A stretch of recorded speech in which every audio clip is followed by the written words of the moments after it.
পৰিষদ দলটো মাননীয় অতুল বৰা আৰু কেশৱ মহন্তৰ বাপেকৰ উজুৰ কাৰ্য সম্পত্তি নহয়।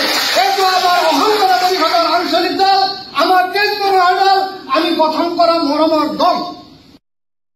হয়, এয়াই সেই সত্য। ছয়গাঁৱৰ এই মানুহজনক মই চেলুট জনাইছো। এয়া হ'ল এগৰাকী স্বাভিমানী জাতীয়তাবাদী চিন্তা আৰু চেতনাৰে সমুজ্জ্বল অসমীয়াৰ বক্তব্য। একদম স্পষ্ট কথা। অসম গণ পৰিষদ অতুল বৰা কেশৱ মহন্ত হতৰ পৈতৃক সম্পত্তি নহয়।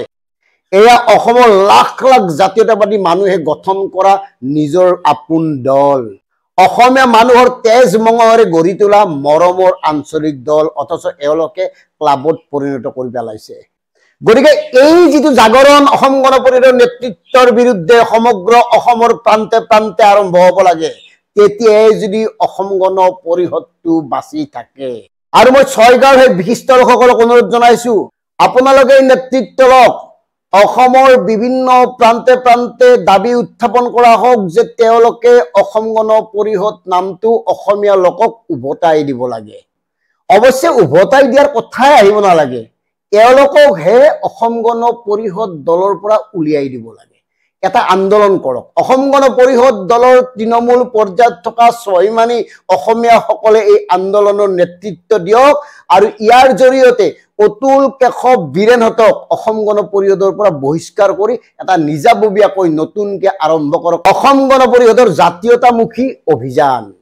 আৰু নতুন প্ৰজন্মৰ যুৱক যুৱতীসকল, আপোনালোকৰ বাবে দুটামান কথা কৈছো। এই অসম গণ পৰিষদ দলটোত অসমবাসীৰ ত্যাগ আছে। এওঁলোকৰ বাবে 855 জন যুৱকে আত্মবলিদান দিছে।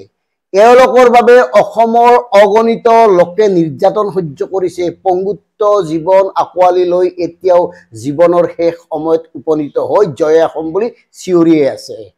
এই গণসংগ্ৰামখন অসমৰ প্ৰতিটো জাতি জনজাতি লোকৰ আছিল।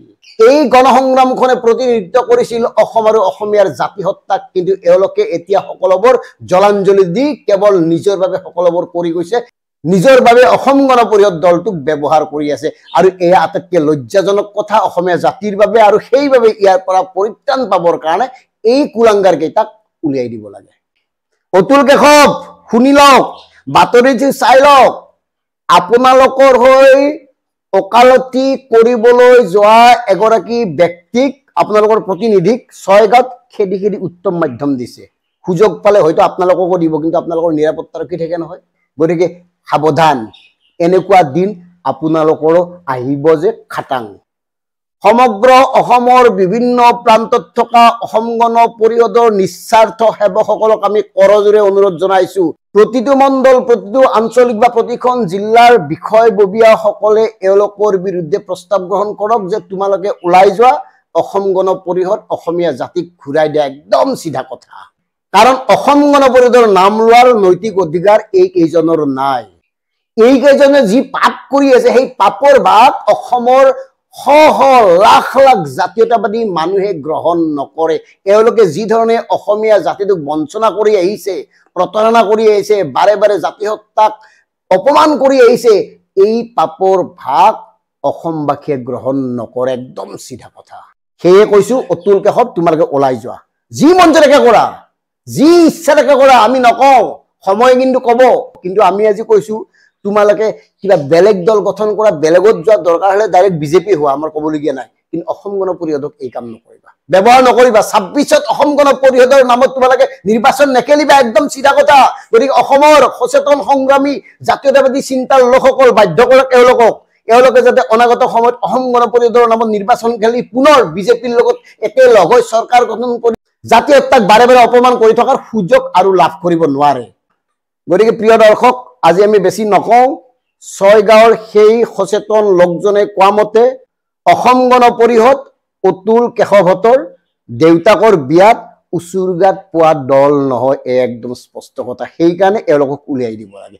এই প্ৰস্তাৱটো অসমৰ সৰ্বস্তৰৰ ৰাইজৰ পৰা আহিব লাগে। যিয়ে যেনেকে পাৰে, সামাজিক মাধ্যমক, ফেচবুক, টুইটাৰ, য'তে যেনেকে পাৰে এইটোৱে লিখক যে অসম গণ পৰিষদৰ পৰা এওঁলোকক উলিয়াই দিয়া হ'ল। এওঁলোকৰ হাতত অসম গণ পৰিষদৰ অধিকাৰ নাই, অসম গণ পৰিষদৰ অধিকাৰ এওঁলোকক অসমবাসীয়ে দিয়া নাই। এই কথাটো স্পষ্টভাৱে সকলোৱে জনাই দিয়ক আৰু এওঁলোকক বাধ্য কৰাও। কাৰণ বহুত হ'ল এওঁলোকে অসমৰ 855 জন শ্বহীদৰ অভিশাপৰ ফল ভোগ কৰিব লাগিব। এওঁলোকে অসমৰ অগণিত পংগু নিৰ্যাতিত লোকৰ অভিশাপৰ ফল ভোগ কৰিব লাগিব। এওঁলোকক কোনো কাৰণত অসমবাসীয়ে ক্ষমা কৰি নিদিয়ে, এয়া স্পষ্ট কথা। সেয়ে ক'লো অসম গণ পৰিষদটো অসম আৰু অসমীয়াৰ প্ৰাণৰ দল। অসম আৰু অসম গণ পৰিষদৰ দলৰ পৰা অতুল, কেশৱ, ফণী, বীৰেণহঁতক উলিয়াই দিয়া হ'ল। ধন্যবাদ।